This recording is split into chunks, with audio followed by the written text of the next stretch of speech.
Paris, a growing number of private healthcare and nursing home providers have begun to mandate COVID-19 vaccines for staff and residents. Lagging vaccination rates at nursing homes prompted Governor J.B. Pritzker to last week require that all employees at state-operated nursing homes have the vaccine by early October. In Illinois, 84% of nursing home residents have been fully vaccinated, compared to just 62% of workers, according to the CDC. Joining us now to share her thoughts is Frances Lakowicz, Executive Director of Mercy Circle, a continuing care and retirement community in Mount Greenwood. Mercy Circle is part of the Trinity Health group that recently implemented a vaccine mandate for its staff. We should also say we did invite several different unions that represent healthcare workers to join this discussion, but they all declined.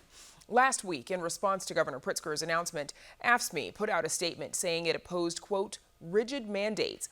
The statement went on to say that, quote, the employees in these congregate facilities have been on the job every day since the onset of this pandemic. We strongly oppose any effort to define them as part of the problem, rather than recognizing their dedication and the vitally important contributions they have made to protecting health and saving lives. Frances Lakowicz, thank you so much for joining us. We should also be clear that your staff there at Mercy Circle are not union, just so that we're certain that there's no confusion there. But first, tell us a little bit about Mercy Circle and the community. How many residents and staff do you have? Well, thank you for your time today, Brent. I appreciate it. Mercy Circle has a total of 110 units. We're a pretty small CCRC in the Chicago South Side. Okay. And how would you say the toll, how would you describe the toll that COVID-19 has taken on that community, both on your residents and your staff and residents' families? It's been a tremendous toll. The separation from family members for our residents during the beginning of the pandemic and the peak really created some very dark times for us in our industry. And the impact of the unknown and the uncertainty of the virus and its impact or its spread throughout, if you remember, the elderly initially were affected, was quite scary for our residents and staff. And what did that mean for, obviously, what were the mitigation measures? I'm sure, that meant going into sort of a lockdown, family and friends couldn't come visit, and the impact that that has on the residents' well-being. Exactly. So we were, all long-term care facilities were shut down for periods of time in which no visitors can come. It caused us to be very creative to try to find ways to keep family members and residents connected. Things like Zoom calls and Duo, FaceTime, and window visits and drive-by parades were done by family members to stay connected with residents. So I understand that 100% of your residents there are vaccinated and 90% of your staff. You all were initially just encouraging the staff to be vaccinated, but Trinity Health, the network of which you're a part, recently decided to go ahead and impose the vaccine mandate. What do we know about what prompted the organization to do that? Trinity Health initiated the mandate largely because of our core value of safety, resident and colleague safety. And we just thought that that was the most important thing and that we should do more. So we were fortunate to have already a high participation level among our colleagues, but this just helps push us over to reach that full compliance or participation with the vaccine. Would you say the rapid spread of the Delta variant also factored into that decision? I would say that, yes. So for the unvaccinated staff so far, what proportion would you say are simply hesitant to get it because they're just not certain? And what proportion would you say are adamantly opposed to getting it?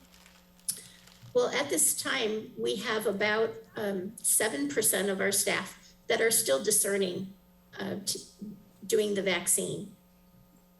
And although I haven't, we did lose one staff member who was adamant about not going, but we really feel that it's just so important for the safety of our community, both colleagues and residents, that it's well worth the risks involved in terms of we can overcome anything for the safety of our residents. And for well, I was just going to ask, for those who are hesitant, what reason, or resistant, what reasons are they giving? I'll share initially, most people had a wait and see attitude. So when we were among one of the first communities to be vaccinated in early January, and when I think other staff members saw that most of us at that time, probably about 70% of us had taken the vaccine, and they saw that we were fine. There were no severe adverse effects and everything was going well. And then I think as they see more and more people do the vaccine, they opted to do it too. So that wait and see approach, I think, was initially what accounted for a lot of people who delayed taking the vaccine. But now I think some people are just still thinking about it. But I do believe the Delta variant is changing some minds, as well as just seeing so many people going along with it, knowing that it's important for the safety of our community is also a factor, I think, that weighs on people when making that decision. And how have residents and their families responded to the vaccine mandate? Oh, they are extremely pleased. If we have a positive case in the building, we have to go on sort of like a lockdown again to a shorter time. And that really affects our residents and the quality of life. So having more vaccinated staff members and residents prevent more or lessen the opportunity to have a test positive and then having to shut down. So going forward, you have this deadline of September 21st. And you mentioned one staff member did resign rather than meet the mandate and receive the vaccine. What do you think happens next? Will some people who have taken a hard line, will they remain part of the team? We're really hoping that they do. We're hoping that they see the bigger picture here, because this is really not just, it's about our whole community and greater community. So we are really hoping that everyone does see that safety, again, our core value of safety for our community, both residents and colleagues. That's really our most important priority. Okay. Frances Lakowicz, thank you for the work and best of luck for the work that you do there at Mercy Circle, and thanks for joining us. Thank you so much. Have a blessed day.